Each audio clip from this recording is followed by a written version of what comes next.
I grew up in a family where drug use was normal. It still is very normal in my family. Violence was also very normal, um, which kind of leads me into how I ended up in the situation that I was in because it was comfortable and normal for me. I have 3 kids. I have 2 adult children and 1 little girl. They're like 20 years apart from each other. Don't ask me what I was thinking. I grew up where my family was on food stamps. When I was little, I remember taking the paper food stamps down to the store, to the 7-Eleven, to buy treats that my mom would give us the paper food stamps. We were always really poor. I don't really remember eating out as a kid. We always had the same meals on the same nights of the week. And it was usually, as I am older now and know this, it was like the cheap meals, you know? We didn't have a lot of money. We didn't have a lot of money. At my dad's house, there was a lot of drug use and violence going on there. That was really normal. At my mom's house, didn't have a lot of money either. So it's how I grew up. When I became a mom, I became dependent on the state as well. I was on Section 8 housing. I was on Medicaid. I was on food stamps. All the way up until I was able to get my expungement pretty much. Well, growing up in a family where violence and drug use was normal, I found myself being with abusive men because to me that was normal. It was so chaotic sometimes at home that ended up being my normal. So of course I found myself in relationships where violence was normal. It was my comfort zone. I was in an abusive relationship for about 7 years, and I would go to the emergency rooms to get treated for legitimate injuries. Like I had fractured eye sockets, broken noses, teeth through my lip, lots of injuries, and they would prescribe me with a lot of pain pills. When I decided to leave that relationship, I left everything behind. I packed up my car, and the one thing that I took with me was my opiate addiction. I was extremely addicted to opiates. When I left my relationship, I had 2 children, and I remember when I went to go move my stuff out of my house, my son, the doors were locked. He had locked us out, and my son's like, "Don't worry, Mom. I knew this was going to happen. My bedroom window is open, and it's always been open because I knew this was going to happen one day." So I went through his bedroom window and went and unlocked the door, and we packed everything that we could pack up. My son was in junior high school, and then my daughter was in elementary school. And then I moved in with my mom, and I had like this perfect opportunity to change my life. And I enrolled in college, into a certificate program in college. But I was so addicted to pain pills that I was sitting in the class for criminal justice with a retired cop teaching the class, so high on pain pills that I couldn't keep my head up. So I would go in the bathroom and smoke meth on campus to stay awake. Shortly after that, I started shoplifting to support both of those habits. I never finished college because I ended up getting incarcerated for retail theft. And that's when my mom got custody of my son, and my daughter's dad got custody of her. At that point, I'd lost everything. So I felt like I had nothing to live for after that. So I ended up on the street for 5 years. Homeless, addicted, with the wrong type of men. Again. I remember like sitting in the park, and I remember the Operation Rio Grande was happening, and I remember like shooting up and crying, knowing I didn't want to keep doing this, but I didn't know how to get help. And so when I got arrested, the cop told me, "You're extremely ill. I mean, you're ill, look at you. If you want to get help, now's the time to do it because of Operation Rio Grande. There's tons of funding available for people. So when you get into jail, write a kite, try to get assessed to go into a program." And I tried to get them to take me to the Davis County Jail because I knew they had better food. Like, take me to Davis County Jail. They have better food, you know? I'd been in and out of jails for years at this point. But I went to the Salt Lake County Jail, and then I was assessed for a program. And that's really all I needed. I was cycling in and out of jails for years, and I would either get booked and released, I'd be in for a day or two, get released, but because I didn't have a felony drug charge, I was never offered a drug court program. My charges consist of paraphernalia, traffic tickets, and retail theft, criminal trespass. I didn't have, other than the paraphernalia ticket, I didn't have any major drug charges, so I was never offered a program. Things were different this time for me because when I went to jail, I knew before I went to jail that I wanted to be done. And then when I got to jail, while I was still incarcerated, I had the opportunity to be assessed for a drug treatment program. And to me, that's what made the difference, is that I was incarcerated. I couldn't leave. And in order to get out, I had to be assessed or do the time. My family was sick of me at this point. They were not going to try to, my family's never tried to bail me out. They're very much like, you got yourself into this, you can get yourself out.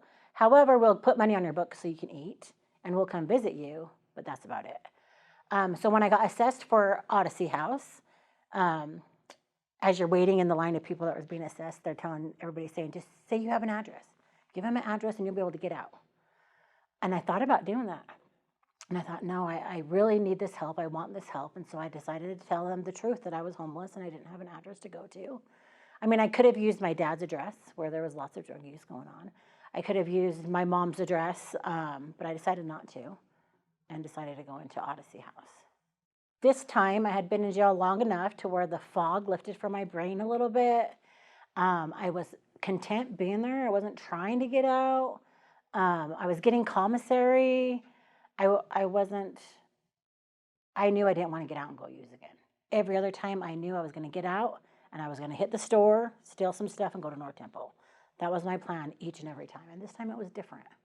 Yeah, so when I transitioned out of inpatient treatment and into sober living, and I was in the drug court program, one of the requirements are you have to get a job. One of the requirements of sober living is that you have to have a job within 2 weeks. So I'm going around looking for jobs. I can't find a job anywhere. My case manager, Chris Egbert, he hooked me up with this job at Ross, I think, or TJ Maxx. And I'm like, I can't work there. Like, they would have given me a job, but there was no way that I could have went in there and worked, because I was in that store every day stealing from them for years. And then my background came back after he had talked to his friend, and I would have got the job anyways. I did finally get a job at Build-A-Bear. It was like $8 an hour on 10 hours a week. And remind you, I was taking the bus to sober living. I was taking the bus to work, taking the bus back to outpatient treatment, and then back to sober living. What I was making was less than what my bus fare was. It just wasn't feasible for me. I couldn't get a job anywhere. It made me feel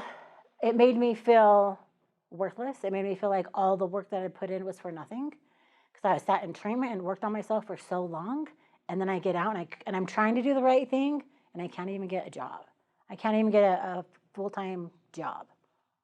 I would have taken a full-time job at $8 an hour. I couldn't get it. Couldn't get a job. So this lady, Noella Sudbury, kept asking me in drug court if I wanted to do a press release, if I would do a press conference. At first I told her no. If you know her, she's very determined. She came back the next week later and was like, are you sure? And I'm like, well, let me talk to my family. And so I talked to my family. I'm like, well, how would you guys feel if I went on the news? And I'm like, I was a heroin user. I was used IVs. I stole from every store I went into. And they kind of chuckled at me. They're like, well, everybody we know already knows that about you. But my son said, I would be more embarrassed if you didn't do it. I'd be disappointed if you didn't do it, because you can help a lot of people. So I decided to do it. I thought that day was going to be like 1 or 2 news cameras. But unbeknownst to me, it was every single news station, every newspaper. And I remember sitting up there scared. I was so scared. And all I could hear is click, click, click, click, click from all the cameras. But telling my story that day is what changed my future. So the news conference was about Operation Rio Grande. I used the Salt Lake County Sober Living Pilot Program voucher to be able to go into sober living after treatment. I didn't want to go to my mom's. I didn't want to go to my dad's. I would have ended up back on the street if I didn't have this voucher. So it was a press conference to show the successes of Operation Rio Grande and to highlight the Salt Lake County Sober Living voucher. I got to meet all the elected officials, the mayor of the county, and talk about, to bring awareness around drug addiction and people succeeding. To tell my story for the first time that way on the media was really scary. However, I get to look back on it now and see how much I've grown. I'm not who I was then. I don't look the same. I don't act the same. I don't talk the same. I've grown so much since then. And I was really early in recovery. I had like 5 months sober. And now I have almost 7 years. So it was really hard, but what I learned from that is that so many people connect to my same story. So many people have a story just like mine. And once I did that, the floodgates opened. People are calling and reaching out and wanting to talk to me more and having me go to their treatment centers and do all these things to help our community. So on that day, I met Mayor McAdams. And after I told my story that day, Noella kept reaching out and saying, well, Mayor wants me to reach in with you and see if you found a job yet. How are things going? I'd be like, I haven't found a job. A couple more weeks would pass, and she would reach back out and say, did you get a job? I'm like, no, I couldn't get a job, or I got a job at Build-A-Bear. Eventually, the mayor had an opening in the Salt Lake County Mayor's office as the front desk receptionist, which I went and applied for, and I was given the position. He hired me at a wage I had never made in my entire life. It was the most money I had ever made in my entire life. I was recently pregnant at that time, and I ended up working there for 5 years, pretty close to 5 years. He covered my maternity leave, but I busted my butt from the minute I walked in that door until I left. In fact, when I started the job, I was so scared, and I was like, what are these people going to think of me? Nobody treated me anything less than what I was, and every time I got bored or I was done with one job, I found something else to do, which then ended up into a promotion because I had learned so much than what a normal receptionist would have learned. I only left that job to take the new opportunity that I had, or I would probably still be there. So while I was working there, I had the opportunity to clear my record, and when I started there and I had to move out of sober living, I couldn't even get an apartment. My adult son had to sign for me. He had to move in with me and be on the lease with me in order for me to get the apartment because my record was so bad. So here I am working in the mayor's office. I have a chance to get my expungement done, and I qualify. All the years had passed for me to qualify to clear my record, and they asked how many charges I wanted to clear. And so, of course, I'm like, I want to clear all of them. And what I learned very quickly was what they meant was, how much can you afford? So when I got the bill, it was over $2,600 to clear my entire record, and I couldn't do it. I was making the most money I've ever made in my entire life, but I had a new baby at home. I was making too much money for any type of assistance. I could barely make my rent. I had a choice to make. It was either pay my rent or pay for my expungement and risk being homeless again. And I did not want to be homeless again. So I chose to pay my rent. The only reason I sit here record free is because my colleagues at the mayor's office did a fundraiser for me and paid for my expungement, or else I would have never been able to afford it. I was making about $21 an hour in the mayor's office, which was enough to barely pay my bills. I was a single mom with a little kid at home, and diapers and formula and daycare and all these things. I couldn't afford it. I couldn't afford to pay for my expungement. But I'd never made $20 in my entire life, $21 in my entire life. But I was literally billing my life from homelessness. I was arrested with no shoes on. I was paying my fines and fees and restitution so I can graduate the drug court program and qualify for expungement. I was paying the fines and fees to get my license back, transitioning from using a bus pass to getting my own car. I didn't have any savings. I was rebuilding my life from nothing. Most people don't have opportunities like I had. I was working a government job and still couldn't pay those fees. Most of our community are working 2 and 3 jobs just to make their bills. And to have government fees associated with expungement so high, they're not getting an expungement, which means they're not getting better jobs, which means it's a life sentence to poverty. Getting help with government fees is essential for our economy. It's good for families. I mean, just look at my family. Like, I transitioned off all government benefits. I'm a homeowner. I wouldn't be able to do any of those things if I still had that record. So I'm now record free. I don't have a record at all. And the feelings, I mean, it's freedom. I didn't have to check yes on any boxes anymore.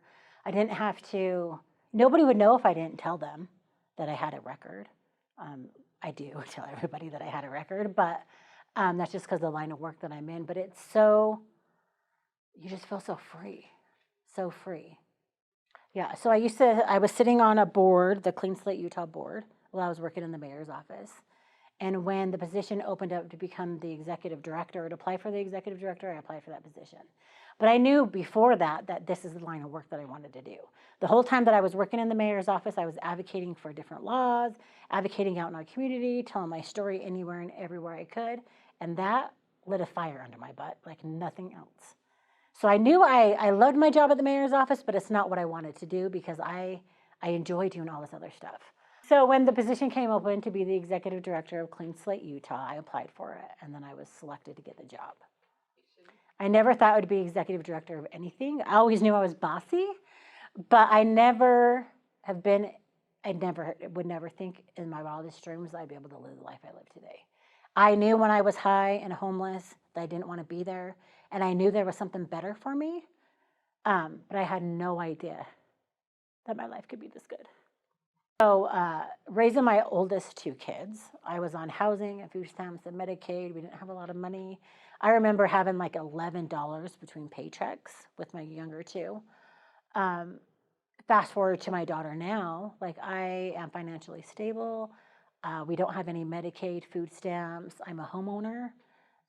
My older kids didn't get any college savings. They didn't have anything planned for their future. And my youngest one does, because I was able to clear my record, get better opportunities, and be more financially stable. But I hope to show all my children that you can make mistakes, but you shouldn't be punished for life because of those. Yeah, you can make mistakes, but you do have to rebuild from that. I think this campaign is so important to bring awareness around having a criminal record. We know that in Utah, there's 1 in 4 people that have a criminal record. It's very common. And I think without a campaign like this, there wouldn't be human faces to it. And it's faces in your family. It's everybody knows somebody who has a criminal record. And the fact that this campaign is out there to shed light on that, I think is amazing. I think the future is going to be, I think the future is going to be bright, of course. I put a lot of hard work and dedication into everything I do today. And I hope that my voice reaches far and wide to bring awareness around having a criminal record, bring awareness around expungement, and that people recover. I have yet to see what my future is going to be like, but I'm sure it's going to be great. I could only imagine if it's already this good. The advice I would give somebody who is struggling still today is to show up.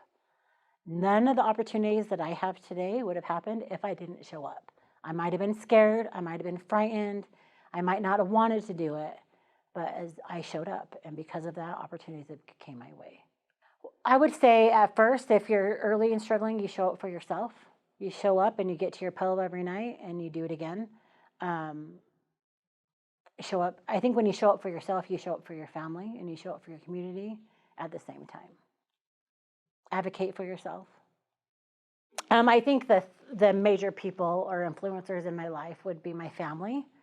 They stuck by me even in my darkest times, and like the minute I was in jail, they all surrounded me. They all supported me from day one. Well, I said, Barry, you mean so much to me, you don't even know. Having a mentor like you that I could follow and be just like, and try to be just like, I've learned so much from you, so much from you. I have to say, Ben McAdams, he gave me an opportunity that most people don't get. Most people don't get opportunities like I do. And he's a great friend of mine still. And then my community has surrounded me and loved me and been there for me. And they're still there whenever we call. And that's important, is to be surrounded by community. Yeah, I think my biggest supporter has been my son. He went from hating me. He hated me for a long time because I was in this cycle of drug abuse and domestic violence and being absent from his life. But through the drug court program and all the hard work and dedication, he stood by me, and he's been there ever since. He was an adult when I got sober, and when we moved into the apartment, I didn't have anything. I had trash bags full of clothes. My son furnished that whole apartment for us. And then when he left it all for me to keep. He helped me get into my first car because he was a bank manager. He's helped me through so many things. He challenges me all the time. He's just like me. He has a mouth just like me, so he's constantly challenging me, and he is my biggest supporter. I I remember one day he told me, Mom, you are just like Michael Jordan. I'm like, why? And he goes, you walked into this recovery world and you're showing everybody how it's done.